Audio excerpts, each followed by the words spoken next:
Welcome back to Cool Geek Defense, guys. Today we're talking about Israel Adesanya and whether or not he changed his style at all. I've been hearing a lot of hate towards Adesanya about him allegedly changing his style and playing it safe and not going for the finish and lying to the audience about finishing his opponents and not being hungry anymore, and this is all stuff to that effect. I actually disagree with pretty much all of that. People also say that Adesanya is boring. So, yeah, let's jump into that. I basically think that Adesanya has not changed his style at all since he started the UFC, except for the fact that his grappling is better. Like, he's just the same person, just better in pretty much most aspects. Takedown defense, takedowns, jiu-jitsu, there's clips of him training takedowns and jiu-jitsu and whatnot. So I don't really think that he's changed his style a whole lot. I think what it is that when he fights people, they study his footage. They realize, oh, this isn't just some kickboxer. Like when he first got to the UFC, that was the assumption, is, oh, he's just some kickboxer. We're going to take him down. We're going to beat him up, easy. And they realize now that that's not the case. That's not what's happening. He's beating us with his kickboxing. So they realize, okay, well, what's to his kickboxing? What does he do? Oh, well, when he feints, he throws this. If he does this jab, he likes to throw his right hand afterward. And they're essentially avoiding the next step. He'll land the jab and they'll know, like, oh, well, after he jabs me, his favorite thing to do is throw a rear leg round kick or something. And they know his combos. They study him, right? When you're the champion, you not only become the guy everyone wants to fight, you also become the most studied fighter in the division because everyone wants your belt. So they'll do anything to beat you. And so it's not Adesanya's fault. It's his opponent's fault. He's still doing literally the exact same thing. If anything, if he were to rush in all wild and crazily, that would be him changing his style, not doing what he's doing now.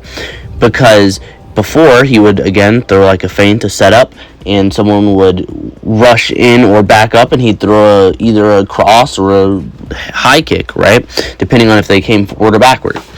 And now people are just doing literally nothing. He'll feint, and they'll just stand there. And I think that's something that people don't give the credit for, right? They don't keep that same energy when it comes to Adesanya's opponents. They say, oh, Adesanya is boring versus Yoel Romero, but they don't realize the fact that Yoel was literally standing there. Like, oh, well, why did he, like, Adesanya just keep throwing leg kicks? Well, why did Yoel Romero just stand there and let Adesanya keep leg kicking him, right? I recently watched the Cannoneer fight, which is what really made people say he was boring, and it's like, oh, well, he didn't try to finish Cannoneer. He threw his lead hook, the same lead hook that he knocked out Paulo Costa with, the same one he knocked out Robert Whittaker with in the first fight. And he's throwing the same moves. Like, if you look at it, he's literally doing the same stuff. It's just people are more wise to it now. They know what he's going to do. And people say, like, even the second Robert Whittaker fight was boring. They say after his first fight with Whittaker, he's boring. He doesn't go for the finish. I've literally heard people say that. None of his fights after the Whittaker fight were entertaining, but he literally knocked out Costa, and he was throwing the same shots at Whittaker the second fight. As a matter of fact, he dropped Whittaker in round 1 with the exact same lead hook that he knocked him unconscious with twice, by the way, in the first fight. Once at the end of the round, and Whittaker got saved by the bell, and then one to actually in the fight in round 2. And Adesanya threw that same hook at Cannoneer, right? And Cannoneer, I believe he dodged it, right? He just dodged. So that's just Cannoneer having defense.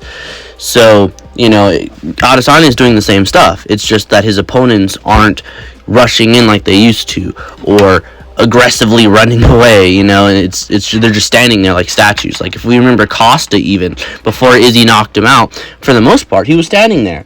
Adesanya would kick him in the stomach, and then he would, like, dance a little bit and do nothing. So I don't think it's fair to say, like, oh yeah, he changed his style, he's, like, super boring, because he's doing the same thing. It's just his opponents, right? And if anything, it's not the champion's job to be super hungry, right? as the champion, you have the belt, right? You have the highest contract, essentially, right? You can argue, you can renegotiate, maybe get more, but for the most part, you're at the top of the game, whereas the contenders want that big champion level pay, right? The contender wants that champion level status, right? So if anything, it's definitely not Adesanya's fault for not having the same hunger as a contender anymore. If anything, it's the contender's fault for not having the hunger of a contender. Like that I don't see the sort of critique with Adesanya as it's laid out by so many people. And then some people say, well, oh yeah, well, he's lying, and that's, I guess that's the most understandable criticism of Adesanya, is people like argue he's lying. Just don't lie. If you're gonna go to a decision, just say that. But here's the thing: when Adesanya fought Cannoneer, how was he supposed to know that Cannoneer wasn't going to engage? How did he know that Yoel Romero was going to stand in the center of the octagon and let Adesanya kick him? Like, how is Adesanya supposed to predict these things, right? He's assuming, oh, I'm the champion, they're the contender, they're going to come at me with full hunger and intensity and try to take my belt, and I'm going to fade away and hit him with my lead hook that I stole from Alex Pereira, right? So, and that's a perfectly reasonable assumption, since the contender's entire job is to try to become champion. They're trying to contend the champion for his belt, for his title, for his championship level pay. So assuming that the contenders are going to come at him like that is 100% reasonable of an assumption.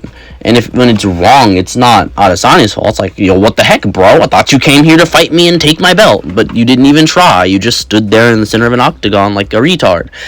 It's like, keep in mind, when Izzy faints, right? Feints aren't just nothing, right? When you faint, you expect someone to react. You throw a feint with the entire purpose of making the opponent react. So when Izzy throws 3 feints and his opponent just stands there and does nothing, that's not Izzy's fault. When Izzy flinches at them real hard and they do nothing and just stand there, that's not Izzy's fault. That's completely not a normal reaction at all. They just stand there and do nothing. Who does that? What's happening to Izzy is pretty much the same thing that happens to most great champions in the UFC. This happened to GSP, Anderson Silva, even John Jones. You get to a point where people study you so much to where even if they can't beat you, they can at least survive and not get knocked unconscious, or, in GSP or, John's case, since they do have submissions, get choked unconscious or arm locked.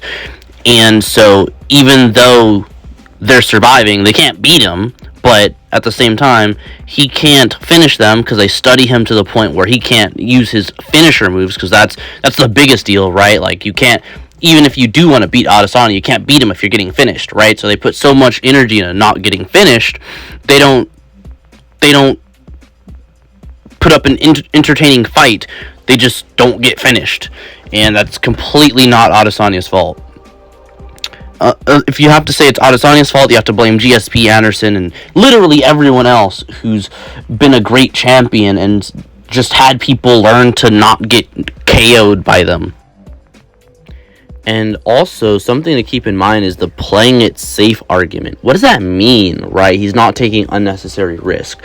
What does that mean? He's not going to rush in and get knocked unconscious? That's a huge deal, right? How do you think he became champion in the first place? Is by not taking unnecessary risk. If the risk isn't necessary, he's not going to take it, right? Like, people say, well, in the Kelvin Gastelum fight, he took all of the risks. But here's the thing, they were necessary, right? He thought it was 2-2. He thought he was going to lose if he didn't put it all on the line right there. So he thought it was all on the line because of that round. So he was trying to take him out in that round. So that's sort of a weird thing people like to say. And a fighter that takes unnecessary risks isn't, like, you can say, well, they're more entertaining, but they're oftentimes not the most successful fighters. If we look at it, right, playing it safe is essentially the same thing as playing it smart, right? Why would you be the fighter who, well, sure, everyone likes you, but you can't even crack the top 10 because every time you get in a good situation and fight someone good, you rush in and they hit you with the counter shot and you get knocked unconscious. Or you rush in, especially if you're a striker like Izzy, if you're going to go and fight him and oh yeah, he's going to try and take you down. So if you rush in with your strikes and he double legs you, and by the way, Izzy fought a couple of grapplers, right? The Jan Blachowicz fight, the guy was grappling him in the last 3 rounds or so, and the Robert Whittaker fight, Whittaker was trying to grapple him the whole time. Most UFC fans think that grappling is one of the more boring aspects of mixed martial arts. But yet they don't blame the grappler for grappling Izzy. They blame Izzy for trying to not get grappled. Like, I don't understand that. I fail to comprehend how that's at all Izzy's fault, especially considering, again, he's a kickboxer, not a wrestler or a jiu-jitsu guy. So if anything, you should be mad at him for not changing his style, not for he changed his style. No, he's always been a striker, right?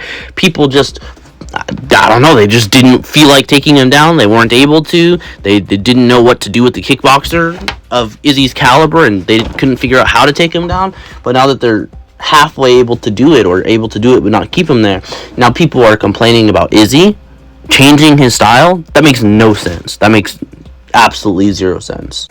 If you want to know why what I have to say matters, click the link on screen now to see me snap a guy's arm and cartwheel over him.